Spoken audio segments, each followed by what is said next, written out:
কিরে তুই রান্না করে এমনি বই রেছিস কে? আমার ক্ষুধা লাগছে, তাড়াতাড়ি খাওয়ান দে। আমি খাইতে তুমি কোত্থেকে? আমি তো রান্না বান্নাই করতে পারি নাই। তুই রান্না বান্না করতে পারস নাই? কেন বলছে 12টা তুই এখনো রান্না শেষ করস নাই? আমি আর না খাইয়া কাজে গেছি, ভাবছি কাজ টাজ করে এই যে খামো। এই আমার যে ক্ষুধা লাগছে আমি খামো কি? তোর মাথা চাপায় খামো আমি? আমি তো রান্না করতে আসছিলাম রান্নাঘরে, কিন্তু আমি শক্তি পাইতেছি না, শরীরটা অনেক খারাপ লাগতেছে। আমার একটু ডাক দিয়ে কর না, আজকের দিনটা সে রান্না করুক। এই পথে বৌমিয়া কি যন্ত্রণার মধ্যে যে আমি আছি। মা মা এই, কি হইছে? এত মামা করতেছস কে? তো বোঝালাই কি শান্তিতে এই বাড়িতে খেলি পান খাইতে পারুম না? মা ওই আমার শরীরটা নাকি খারাপ, রান্না বান্না করতে পারবো না। তুমি আজকে রান্নাটা করে ফেলাও। কি কইলি তুই? তুই এই বয়সে তোর মারে রান্না করতে করতেছস? আমি যদি এই বয়সে তোরে আর তোর বউরে রান্না করে খাওয়াইতে হয়, তাহলে তুই বিয়া করছস কে? হ্যাঁ, ও চেহারা দেখানোর লিগা? মা, বিয়ের পর থেকে তো সবসময় আমিই রান্না বান্না করি। আজকে আমার শরীরটা অনেক খারাপ লাগতেছে মা। আজকের দিনটা আপনি একটু রান্না করেন না কষ্ট করে। চুপ করো তুমি। এগুলো হইলো তোমার সব বাহানা, সব নাটক, যাতে তোমার কাম করতে না হয়। হেললিগাই নাটক সাজাইছো। শোন মিজান, তোর বউ যদি রান্না করে তাইলে তুই খাইতে পারবি, নাইলে তুই হোটেলে দিয়ে খাইবি। আমি আমার মায়ের বাড়ির যাবো গা। এই শুনলি না মা কি কইছে? এখন রান্না বান্না করবি নাকি আমি হোটেলে গিয়ে খাই আসবো? না, আপনার হোটেলে যাওয়া লাগবে না। হোটেলে খাইলে তো আবার আপনার শরীর খারাপ হয়।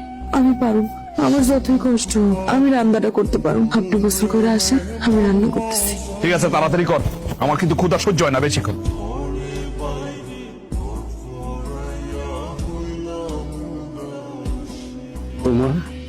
আমি তোমার সাহায্য করি। না আব্বা, আমি একলাই পারব, আপনি যান। এই বৌমা, এদিকে আহ। আম্মা কিছু করবেন?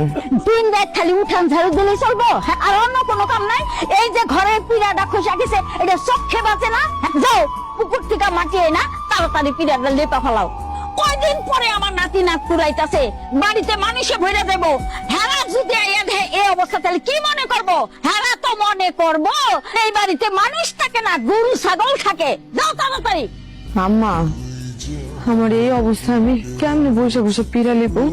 আমার শরীরটা একটু ভালো হোক, আমি তারপর পুরা বাড়ি লেপা দেবো। তোমার শরীর সুস্থ হয়ে যাইতে আমার ঘর বাড়ি সব ভেঙে পড়বো। আজকে এই মুহূর্তে তুমি পিড়া লেপবা। আমি উত্তর পাড়া রহিমগো বাড়ি যাইতেছি। আয়া যান দেখি সমস্ত পিড়া লেপা হয়ে গেছে, নাইলে খবর আছে। কামছো ঠিক আছে, আল্লাহ জানি বিয়ে করায় নিয়েছে। আমি দোকানে গেলাম। শোনেন না, আমার কইলো পিড়াটা একটু লেপা দিতে। আপনি একটু আমার এই পুকুর থেকে কাদামাটি এনে দিবেন? আমার এই শরীর নিয়ে তো আর আমি কাদামাটি আনতে পুকুরে যাইতে পারুম না। বাহ বাহ বাহ, ভালো লাগছে রে তোর কথাটা, আমার ভালো লাগছে।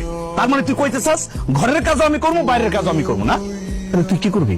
তুই এক কাজ কর, ঘরে যা, গিয়া নাকে তেল দিয়া শুয়ে আমি পুকুরে যাই, গিয়ে কামারা দাই না, ঘরটা আমি লিপে দিই। হ্যাঁ, এত সুখ সংসার করে, এত সুখ না? যা তোর কাজটা তুই কর, আমার কাজটা আমার করতে দে। কে গো পুকুর ঘাটে?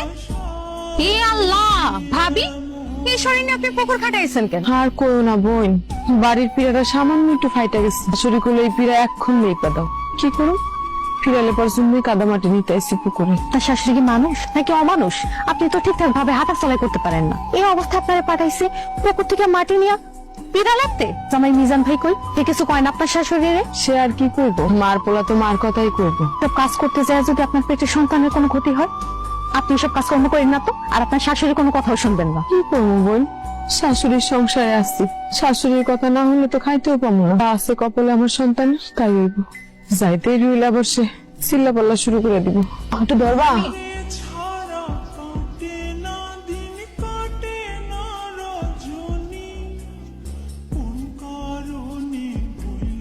এই বোমা, তুমি এটা কি করলা? আমার গেলে মাছের মাথা খাইবা চিনি। এই নাও মাছের মাথা, আজকে তুমি খাইবা, খাও। এটা তুমি কি কো? বৌমা কেন মাছের মাথা খাইবো? মাছের মাথা খাইয়া নতুন করে শরীরে আসক্তি বাড়ানো লাগবে না। আমার পোলাটা সারাদিন বাইরে বাইরে খাটে, বৌমার মাছের মাথা খাওয়ানোর দরকার নাই। বৌমার প্লেটে থেকে মাছের মাথাটা নিয়ে তুই খা। এই হলো আমার মা, আমার কলিজার মা। আমার মায় বুঝে যে আমি মাছের মাথাটা পছন্দ। আম্মা তুমি যেহেতু কইছো মাছের মাথাটা আমি খাইতে, তাহলে আমি খাই।